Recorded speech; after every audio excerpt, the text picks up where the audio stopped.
नमस्ते दोस्तों, आज की हमारी कहानी है दो बैलों की कथा। यह कहानी है दो बैलों हीरा और मोती की, जो न सिर्फ मेहनती थे बल्कि स्वाभिमान और दोस्ती की मिसाल भी बने। इन दोनों की कहानी में भावनाएं हैं, संघर्ष है और आत्मसम्मान की झलक है। यह कहानी लिखी है हिंदी साहित्य के महान लेखक मुंशी प्रेमचंद ने। उनके शब्दों में जान होती है जो सीधा दिल को छू जाते हैं।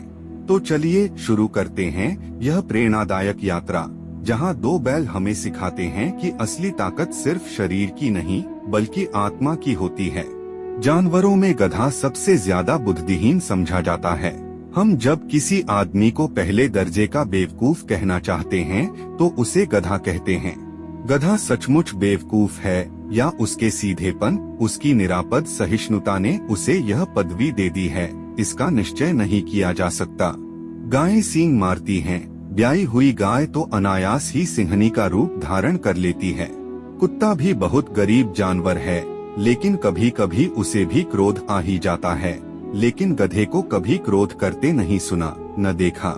जितना चाहो उस गरीब को मारो, चाहे जैसी खराब सनी हुई घास सामने डाल दो, उसके चेहरे पर कभी असंतोष की छाया भी न दिखाई देगी। वैशाख में चाहे एक आध बार कुलेल कर लेता हो, पर हमने तो उसे कभी खुश होते नहीं देखा। उसके चेहरे पर एक स्थायी विषाद स्थायी रूप के छाया रहता है। सुख दुख हानि लाभ किसी दशा में भी उसे बदलते नहीं देखा। ऋषियों मुनियों के जितने गुण है वह सभी उसमें पराकाष्ठा को पहुँच गए हैं, पर आदमी उसे बेवकूफ कहता है। सद्गुणों का इतना अनादर कहीं नहीं देखा। कदाचित सीधापन संसार के लिए उपयुक्त नहीं है। देखिए न, भारतवासियों की अफ्रीका में क्यों दुर्दशा हो रही है।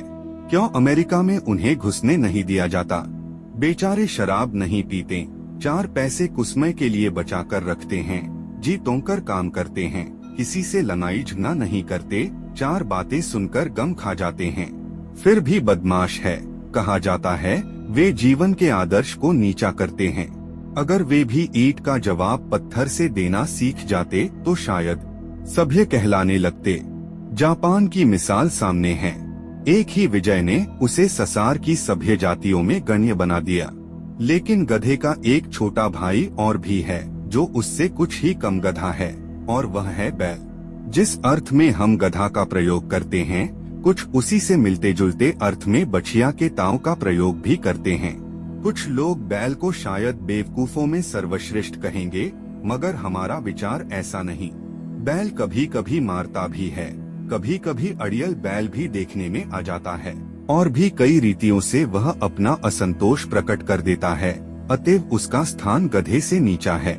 झूरी कांची के दोनों बैलों के नाम थे हीरा और मोती। दोनों पछाई जाति के थे, देखने में सुंदर, काम में चौकस, दिल ऊंचे। बहुत दिनों साथ रहते रहते दोनों में भाईचारा हो गया था। दोनों आमने सामने या आसपास बैठे हुए दूसरे से मूक भाषा में विचार विनिमय करते थे। एक दूसरे के मन की बात कैसे समझ जाता था, हम नहीं कह सकते। अवश्य ही उनमें कोई ऐसी गुप्त शक्ति थी जिससे जीवों में श्रेष्ठता का दावा करने वाला मनुष्य वंचित है। दोनों एक दूसरे को चाटकर और सूंघकर अपना प्रेम प्रकट करते। कभी कभी दोनों सींग भी मिला लिया करते थे। विग्रह के भाव से नहीं, केवल विनोद के भाव से, आत्मीयता के भाव से, जैसे दोस्तों में घनिष्ठता होते ही धौलघप्पा होने लगता है। इसके बिना दोस्ती कुछ फुसफुसी, कुछ हल्की सी रहती है, जिस पर ज्यादा विश्वास नहीं किया जा सकता।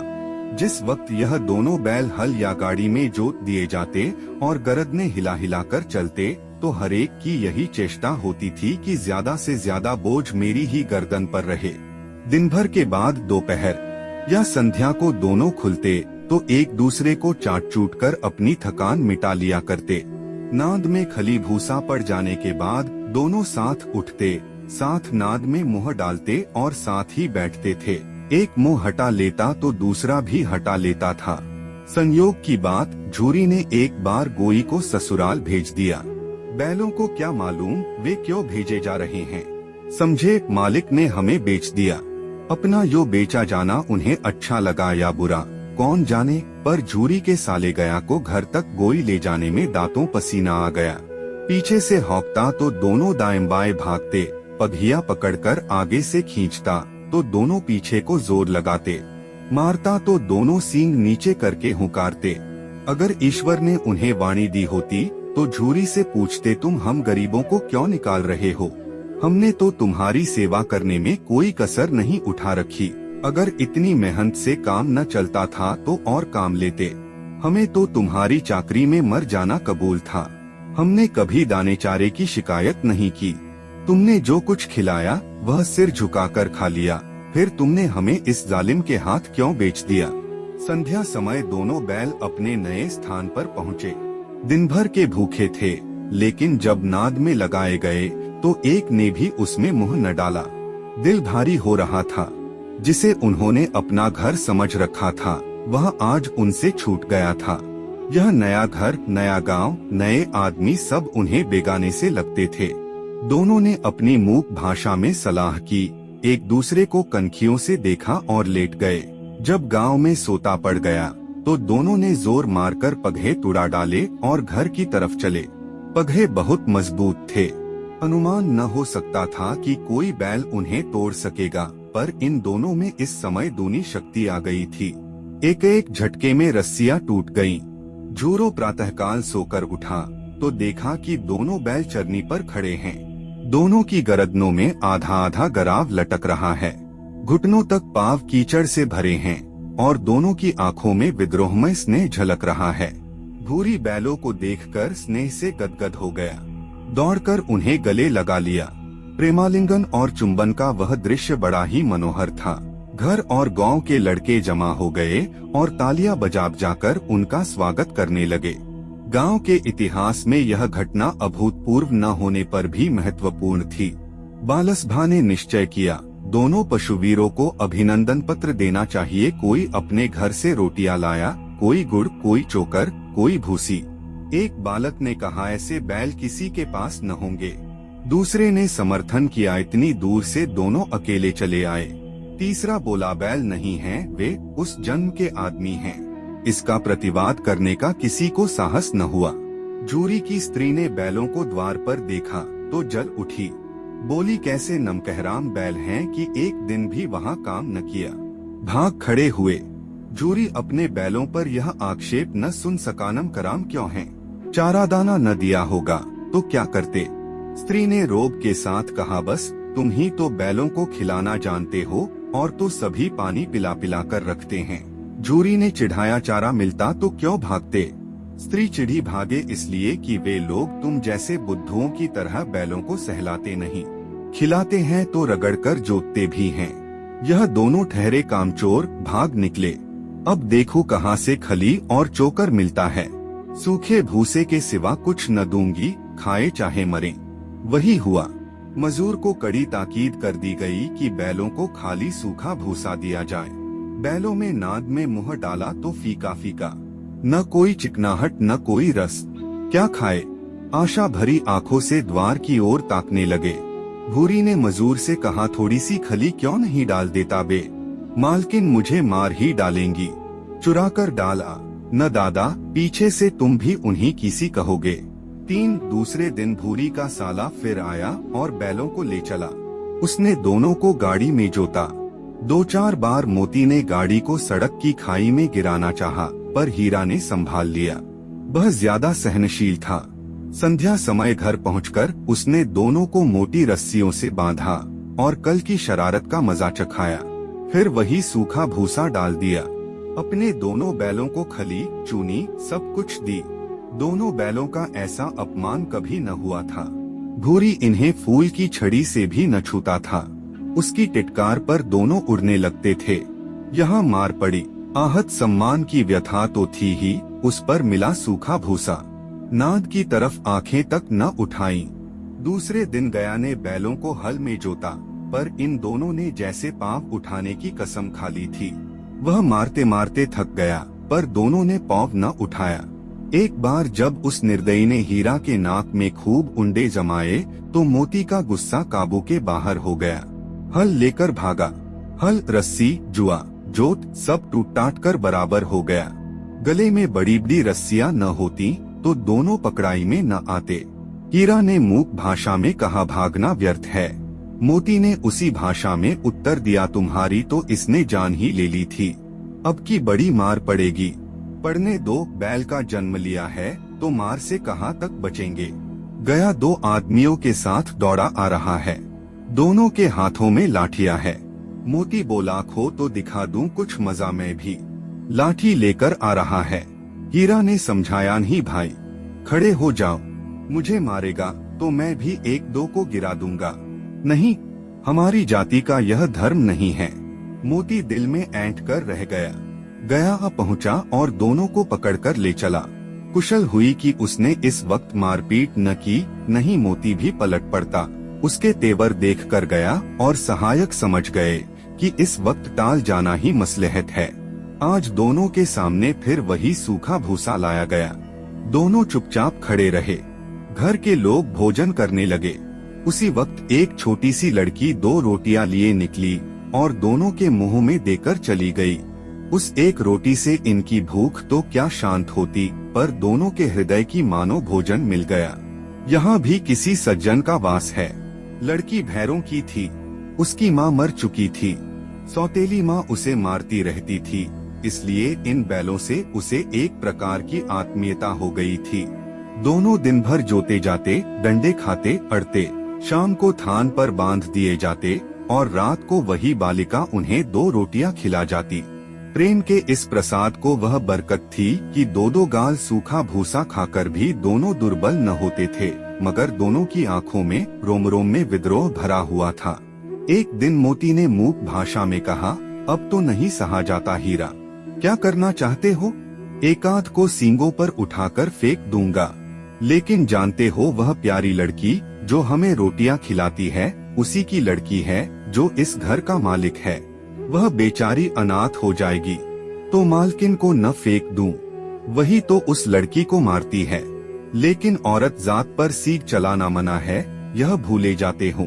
तुम तो किसी तरह निकलने ही नहीं देते, तो आओ आज तुड़ाकर भाग चलें। हाँ, यह मैं स्वीकार करता हूँ, लेकिन इतनी मोटी रस्सी टूटेगी कैसे? इसका उपाय है, पहले रस्सी को थोड़ा सा चबा लो, फिर एक झटके में जाती है। रात को जब बालिका रोटियां खिलाकर चली गई तो दोनों रस्सियां चबाने लगे, पर मोटी रस्सी मुंह में न आती थी। बेचारे बार बार जोर लगाकर रह जाते थे। सहसा घर का द्वार खुला और वही लड़की निकली।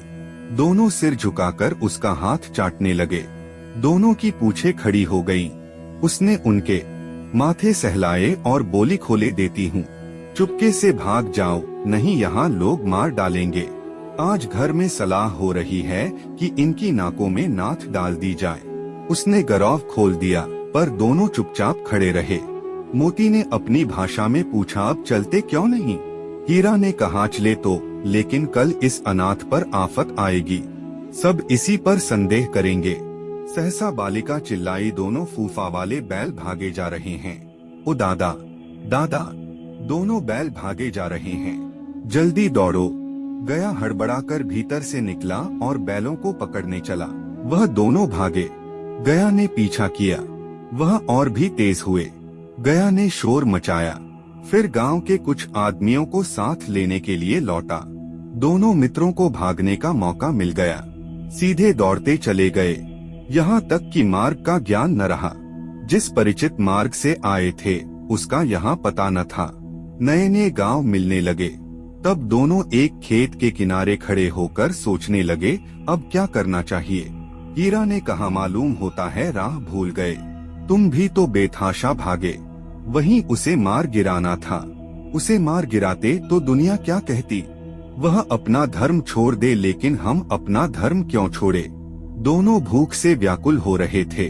खेत में मटर खड़ी थी, चरने लगे। रह रहकर आहट ले लेते थे, कोई आता तो नहीं है।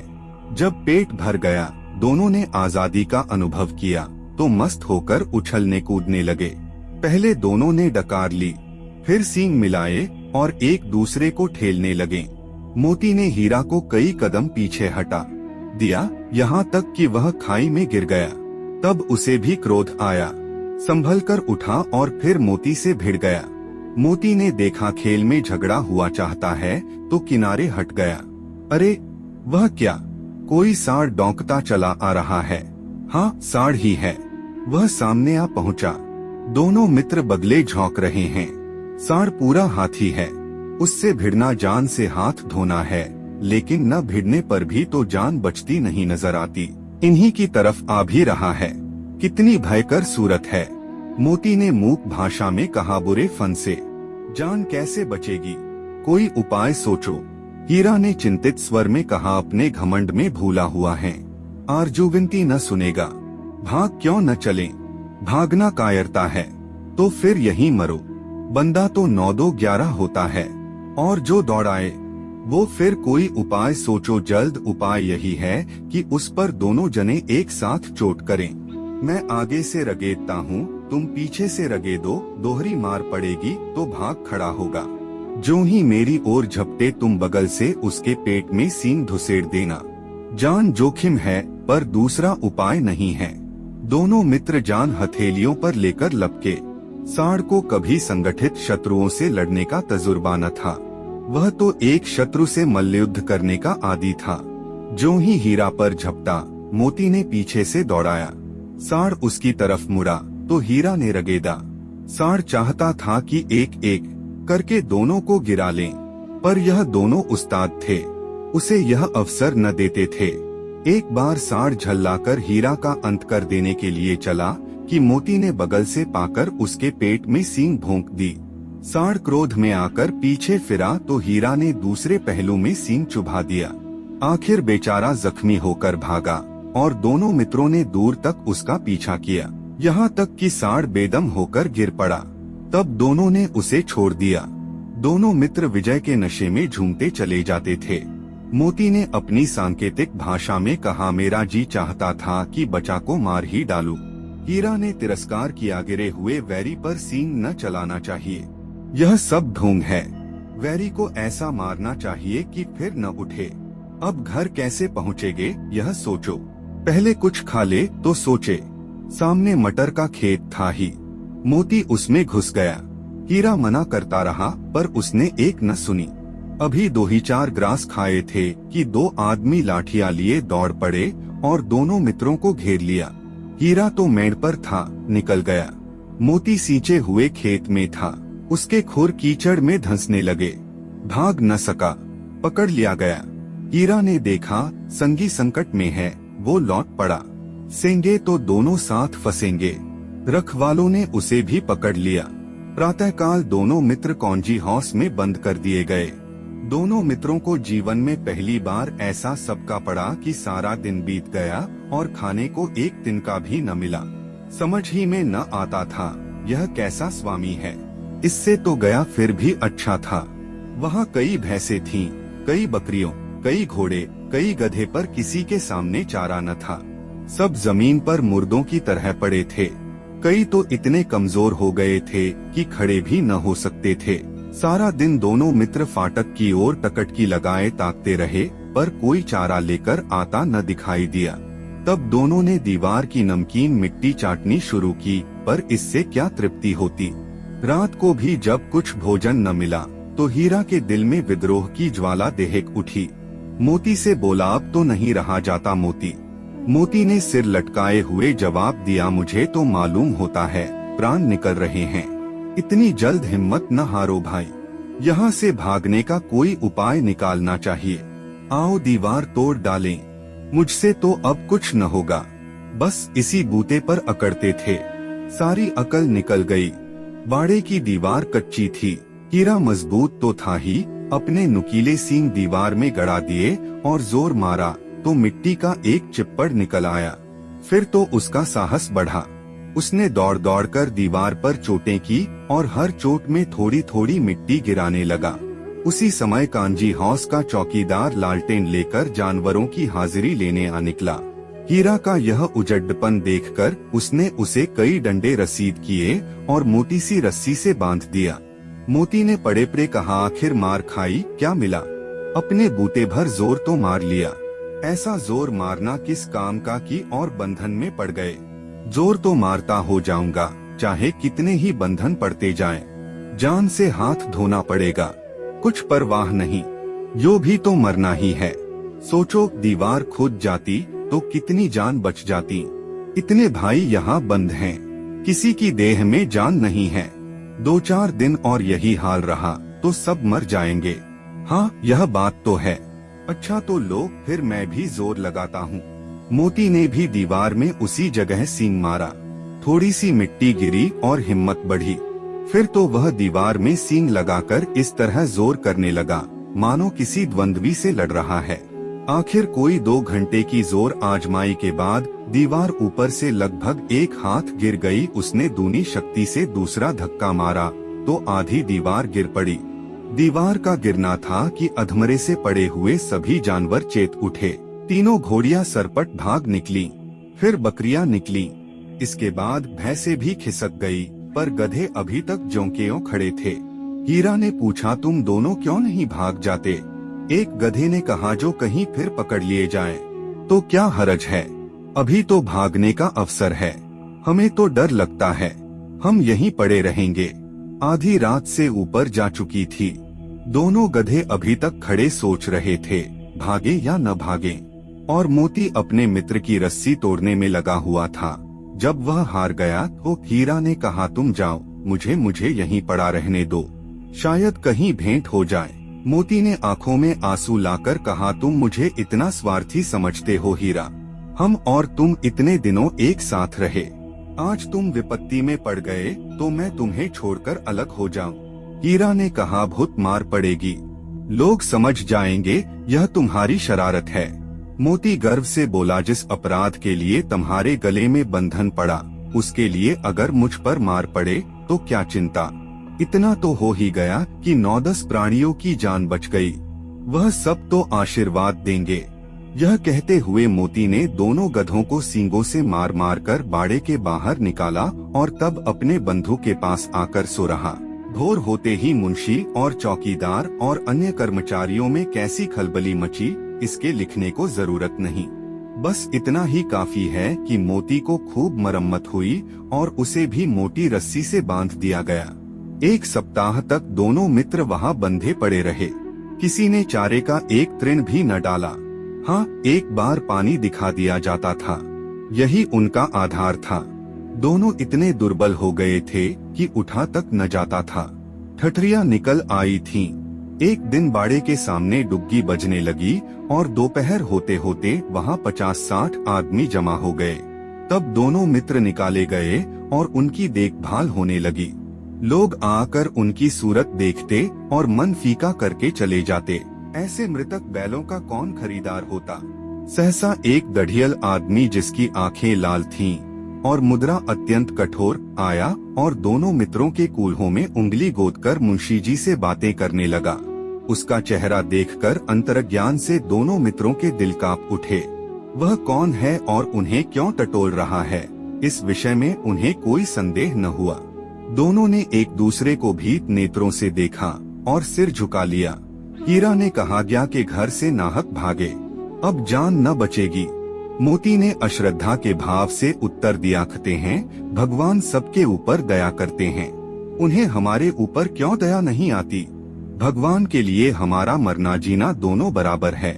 चलो अच्छा ही है, कुछ दिन उनके पास तो रहेंगे। एक बार भगवान ने उस लड़की के रूप में हमें बचाया था, क्या अब न बचाएंगे। यह आदमी छुरी चलाएगा, देख लेना, तो क्या चिंता है। मांस, खाल, सींग, हड्डी सब किसी न किसी काम आ जाएंगी। नीलाम हो जाने के बाद दोनों मित्र उस दढ़ियल के साथ चले। दोनों की बोटी बोटी कांप रही थी। बेचारे पांव तक न उठा सकते थे, पर भय के मारे गिरते पड़ते भागे जाते थे, क्योंकि वह जरा भी चाल धीमी हो जाने पर जोर से डड़ा जमा देता था। राह में गाय बैलों का एक रेवड़ हरे हरे हार में चरता नजर आया। सभी जानवर प्रसन्न थे, चिकने चपल। कोई उछलता था, कोई आनंद से बैठा पागुर करता था। कितना सुखी जीवन था इनका, पर कितने स्वार्थी हैं सब। किसी को चिंता नहीं कि उनके 2 भाई बधिक के हाथ पड़े कैसे दुर्खी हैं। सहसा दोनों को ऐसा मालूम हुआ कि यह परिचित राह है। हाँ, इसी रास्ते से गया उन्हें ले गया था। वही खेत, वही बाग, वही गांव मिलने लगे। प्रतिक्षण उनकी चाल तेज होने लगी। सारी थकान, सारी दुर्बलता गायब हो गई। आहा, यह लो, अपना ही हार आ गया। इसी कुएं पर हम पुर चलाने आया करते थे।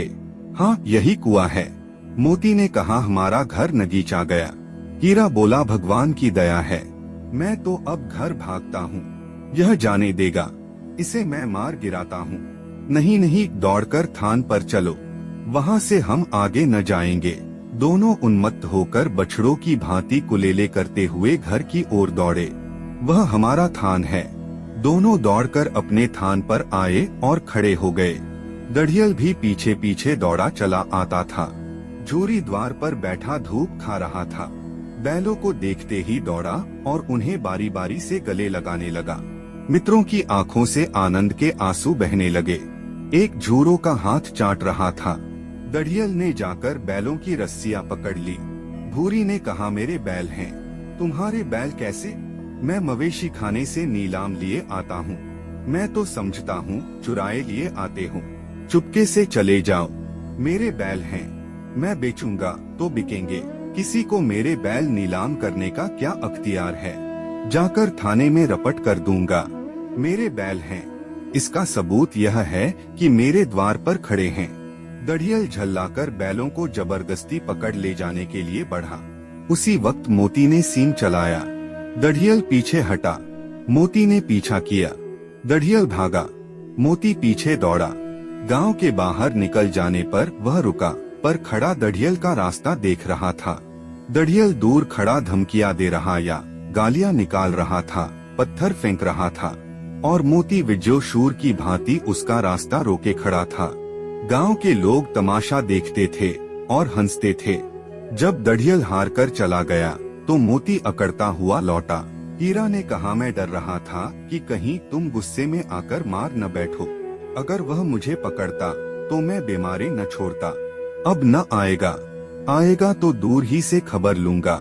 देखो कैसे ले जाता है। जो गोली मरवा दे, मर जाऊंगा पर उसके काम तो न आऊंगा। हमारी जान को कोई जान ही नहीं समझता, इसीलिए कि हम इतने सीधे होते हैं। जरा देर में 9 मेंखली, भूसा, चोकर, दाना भर दिया गया और दोनों मित्र खाने लगे। झूरी खड़ी दोनों को सहला रहा था और 20 लड़के तमाशा देख रहे थे। सारे गांव में उत्साह सा मालूम होता था। उसी समय मालकिन ने आकर दोनों के माथे चूम लिए। तो दोस्तों, यह थी आज की पूरी कहानी। आपकी क्या राय है? कमेंट में जरूर बताइए। अगर आपको वीडियो पसंद आया हो तो इसे लाइक करें, शेयर करें और हमारे चैनल को सब्सक्राइब करना न भूलें।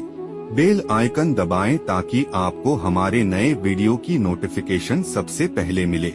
मिलते हैं अगले वीडियो में, तब तक के लिए जय हिंद, धन्यवाद।